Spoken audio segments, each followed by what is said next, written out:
Swords and Soldiers is definitely not a new game for Nintendo fans, as Ronimo Games originally released it exclusively on WiiWare back in 2009, and has since eked out on myriads of other platforms, including the Nintendo 3DS, which I've heard is not exactly the cream of the crop. It's finally the Wii U's turn, as two tries to set their sights on bringing Swords and Soldiers HD to Nintendo's latest home console, which totally makes sense, as we have the up-and-coming Swords and Soldiers 2, and re-releasing the original will help garner some attention. But when you think of a real-time strategy game, you likely imagine something along the lines of Age of Empires or StarCraft, as you micromanage every aspect of your mighty fortress from an overhead perspective. But Swords and Soldiers HD wants to be the black sheep. Being played like a 2D side-scroller, it calls for a game that is much simpler in scope, as you've really only got two possible ways to move. Plus, it doesn't want to load down and hassle the player with micromanaging every single unit on the battlefield, so everything moves of its own accord without the player's input. Now, Swords and Soldiers HD is split up into 3 separate campaigns, each with a focus on a different faction, which consists of the Vikings, Aztecs, and Chinese, and each faction plays very differently from one another, so they don't feel like simple reskins. The core gameplay premise is to destroy the enemy base all the way on the other side of the playing field, while also protecting yourself from whatever your opponent may throw at you. First, you'll recruit your gold miner so that you can get a steady stream of bling bling coming in, so that you then can start massing troops and unlocking spells. But the game doesn't beat around the bush either, as you can get up and running in less than a couple of minutes, as all you really need to start your full-on assault is a continuous flow of cash. I actually really like this game's concept, because you can really get into the meat of the game that much quicker rather than having matches that last for hours because you're so busy building your city. There's also a healthy variety of weapons and troops at your disposal, coming in the form of light infantry, heavy infantry, and handy dandy spells. And as I've stated, each faction has a different assortment to get used to. For example, the Aztecs have a giant golem that sends units flying through the air, the Chinese have wizards that choke people to death, the Vikings have Thor's hammer falling from the sky, and so on. You'll need to find the best units to counteract what your opponents throw at you, as just unleashing a flurry of the same unit type won't always work. Units will also automatically march towards the enemy base, and there's no way for you to stop them, so you'll also need to know when's the right time to send them out. Now, each campaign has 10 missions each, culminating in 30 stages altogether, and most of the time your main objective is to just simply level the enemy's base, but that could get pretty old. So some other ideas were tacked on, such as surviving an enemy invasion or making sure a small band of troops reach their destination safely, which overall is a nice way to mix things up. Now with the Wii U comes along the Wii U Gamepad, and I must admit that the gamepad works extremely well with Swords and Soldiers HD. It's like the game was made for this controller. Just like the original WiiWare release, you can still use the Wii Remote as a way to play on the big screen, but I didn't even bother using it because the touchscreen controls are awesome. Since the game just requires one push button presses to recruit troops rather than convoluted maneuvers, the lightning fast and precise button pushes that come from using your finger makes it a breeze. So if you're a fan of off-TV play, Swords and Soldiers HD has a perfect setup. Visually, it doesn't take itself very seriously, with its cartoony art style bursting with an assortment of bright colors as you trek across snow, deserts, and lands covered in cherry blossoms. Plus, with it being ported over to the Wii U, the added HD makes for an all-around crispy appearance. And hey, there are even day and night cycles that don't do anything gameplay-wise, but enhance the visuals that much more, so you know, that's cool. Music, on the other hand, isn't a disappointment either, as right when you boot up the game for the first time, you're greeted by some fitting medieval melody oozing some epicosity, while also having tracks during the actual game to coincide with each faction or environment, so there really isn't much not to like here. As for its lasting appeal, well, you can blitz through the 30 stages fairly quickly, as they usually take less than 10 minutes to complete. But to give you some more to do, the game offers 3 different minigame challenges where you try to get the highest score possible, whether that means trying to see how long you can last from a continuous invasion or how long you can keep a single unit alive.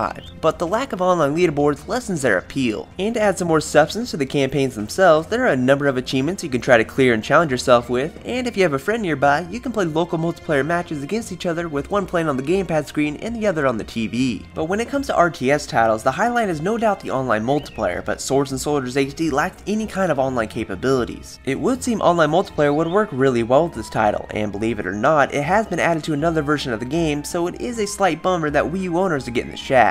Either way, Swords and Soldiers HD is a game worthy of being added to the ever-growing list of standout Wii U eShop titles, and for only $2.99, it's hard not to recommend this game. There really isn't anything fancy or new about this re-release other than it being in HD and using the gamepad, so if you played it before, you might not want to double dip. But the concept of a 2D side-scrolling RTS game mixed in with a minuscule amount of micromanagement makes for a delightful package that also helps with playing in quick spurts, as matches don't become unbearably long unlike other games in the genre. So do yourself a favor and check Swords and Soldiers HD out on the Wii U eShop, because thegamingpixelshow.com finds it to be an amazing game. But that will bring us to the end of this review, and if you like what you saw, please give it a thumbs up and add your favorites and all that good stuff, and you can stay tuned for more video reviews, news videos, and that's on me for this episodes. But I will talk to you later in the next video, guys. Bye!